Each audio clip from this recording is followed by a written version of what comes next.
Hey, good morning, my friends. Derek here from Bomb Socks with more Bomb Bites, where we feast upon the words of Christ and we do it one bite at a time. So I'm excited for this week where we're starting the Joseph Smith history. I love church history. I think one of the reasons why I love church history a lot is because it adds such a nice dimension to the Doctrine and Covenants. If you were to take the Doctrine and Covenants just at face value, that's exactly what it is. It's doctrine and covenants. What happens when you keep your covenants and what happens when you follow the doctrine. It really is what it says. But one of the reasons I think we love scriptures so much is because of the people in them. And in the Doctrine and Covenants, we don't get a lot into the lives of the people. That's why I want to make sure that we interweave a lot of the church history, because that's where you're going to help fall in love with a lot of the individuals that are mentioned. You might see an individual mentioned in the Doctrine and Covenants, but understanding, again, I've said this before and I'll say it many times again, understanding the context will help you appreciate the content. So that's the goal this year. And I love the Joseph Smith history because you get to know a character. In fact, you get to know a few as well.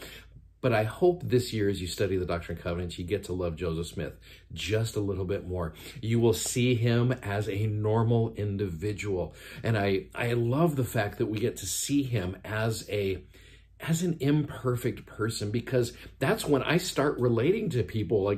Like I know with Nephi in the Book of Mormon, you start reading about him as this, I will go and do, I will build a ship, I am large in stature, all of those things like that there.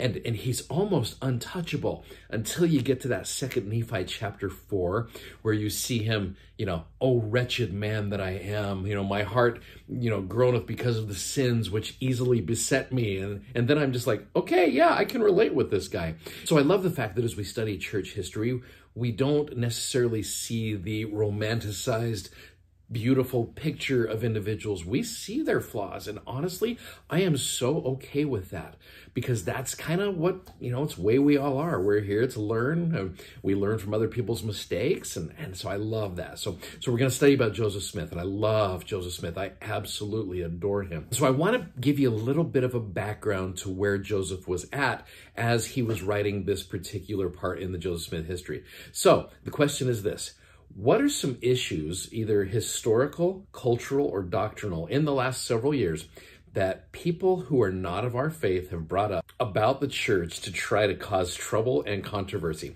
Now, as I have you think about those things, the goal today is not to get into a lengthy, treatise about those things. I don't want to do that. I don't think we need to do that right now. But there's things like polygamy, there's things like race in the priesthood, all of these things. There's so many different things that people who are not of our faith will bring these things up. And again, these things happened. I absolutely get that.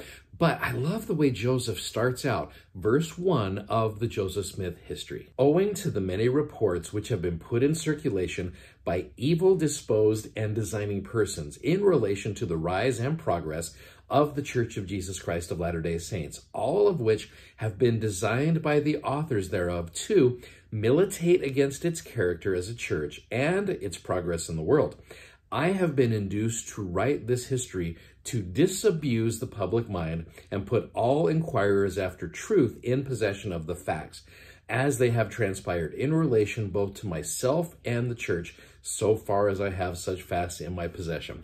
So I love that, because as you're thinking about this, you're just like, boy, it's a good thing stuff like that doesn't happen in our day. Because when you think about all of these things that in the past that have been brought up, where is the best place to go when you hear reports about the church that are designed to militate against its character and its progress in the world?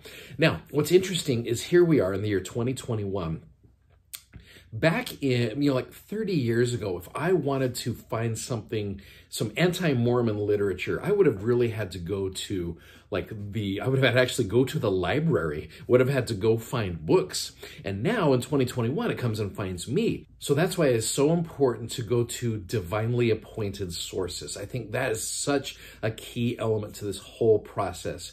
And I am so grateful for the things that have been provided for us to understand those things. I'll remind you again of the resources which are on our Gospel Library app. You go especially into that restoration and church history. There's some great things in here about church history topics, gospel topics essays. It's one of those things where it's going to give you the correct information.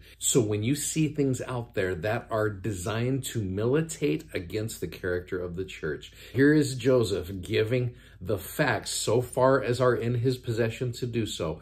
And I love that. So here's the whole reason why the Joseph Smith history was given, to help provide people facts to help us as we understand these things about church history. So anyway, that is just verse number 1 for today. When we get in tomorrow, I'm going to give you a little bit more context to help you understand what Joseph was going through at the time so that we can help appreciate this Joseph Smith history so much more. Hey, you guys are great. Thanks for watching. Thanks for subscribing. And thank you for sharing these messages. Godspeed, and we'll see you on the other side. Bye-bye.